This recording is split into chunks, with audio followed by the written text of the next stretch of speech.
ICC কি সত্যি আন্তর্জাতিক ক্রিকেটের নিরপেক্ষ অভিভাবক নাকি ভারতের ইচ্ছাতেই চলে বিশ্ব ক্রিকেটের নিয়তি? যে প্রশ্নটা একসময় চাপা গুঞ্জন ছিল, আজ তা সরাসরি অভিযোগের রূপ নিয়েছে। বাংলাদেশের বিশ্বকাপ থেকে ছিটকে যাওয়া, স্কটল্যান্ডের হঠাৎ সুযোগ পাওয়া আর ভারতের জন্য নিয়ম বদলের নজির, সব মিলিয়ে আইসিসির ডবল স্ট্যান্ডার্ড এখন আন্তর্জাতিক গণমাধ্যমের শিরোনাম। তাহলে কি ক্রিকেটের শক্তিশালীদের জন্য এক নিয়ম আর বাকিদের জন্য আরেক? চলুন জেনে নেই বিস্তারিত।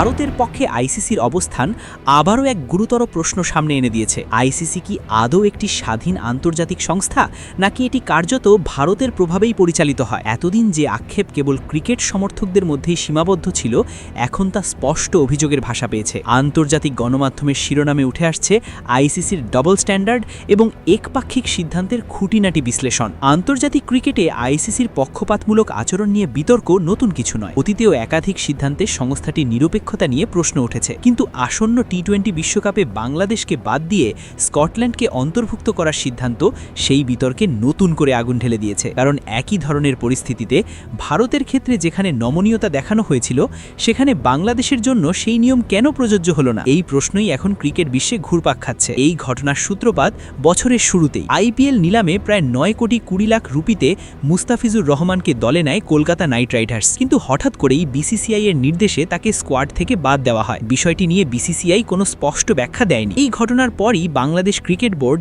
ভারতের মাটিতে টি-20 বিশ্বকাপে ম্যাচ খেলার নিরাপত্তা নিয়ে উদ্বেগ প্রকাশ করে। প্রশ্ন ওঠে, যদি একজন আন্তর্জাতিক ক্রিকেটারকে নিরাপত্তা বা রাজনৈতিক কারণে বাদ দেওয়া যায়, তাহলে পুরো একটি দল কিভাবে নিরাপদ থাকবে? এই উদ্বেগ থেকেই বাংলাদেশ আনুষ্ঠানিকভাবে আইসিসির কাছে আবেদন জানায় যেন তাদের ম্যাচগুলো ভারত থেকে সরিয়ে শ্রীলঙ্কায় আয়োজন করা হয়। দফায় দফায় বৈঠক ও আলোচনার পরও আইসিসি সেই অনুরোধ প্রত্যাখ্যান করে জানায় ভারতে বাংলাদেশের জন্য কোনো নির্দিষ্ট বা অতিরিক্ত নিরাপত্তা ঝুঁকি নেই। এরপর মাত্র 24 ঘন্টার মধ্যে অংশগ্রহণ নিশ্চিত করার কার্যত এক ধরনের আল্টিমেটাম দেওয়া হয়। শেষ পর্যন্ত আইসিসি সিদ্ধান্তের কাছে মাথা না নত করে আমিনুল ইসলাম বুলবুলের নেতৃত্বাধীন বাংলাদেশ ক্রিকেট বোর্ড বিশ্বকাপ থেকে সরে দাঁড়ানোর সিদ্ধান্ত নেয়। বাংলাদেশের জায়গায় সুযোগ পায় স্কটল্যান্ড। কিন্তু এখানেই শুরু হয় নতুন প্রশ্ন, এই সিদ্ধান্ত কি ন্যায্য ছিল?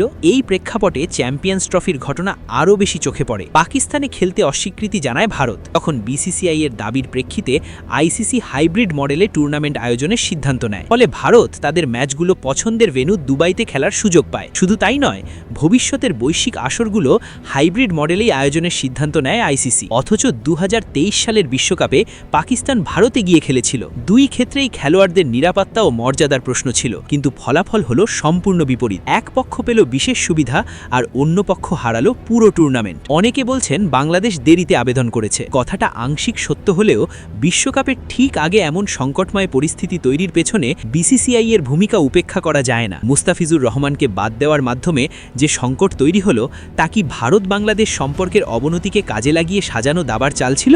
ভারত জানত আইসিসি তাদের সিদ্ধান্ত অস্বীকার করতে পারবে না, আর সেই সুযোগটাই তারা নিয়েছে। এক বছর আগে যেখানে ভারতের দাবি মেনে নেওয়া হয়েছিল, এবার বাংলাদেশ একই যুক্তিতে আপত্তি জানানোয় তাদের পুরো আসর থেকেই বাদ দেওয়া হলো। তাহলে প্রশ্ন থেকেই যায়, এটা কি নিছক কাকতালীয়, নাকি আন্তর্জাতিক ক্রিকেটের নিয়ম সবার জন্য সমান নয়? এই প্রশ্নটাই এখন ঘুরছে পুরো ক্রিকেট বিশ্বে।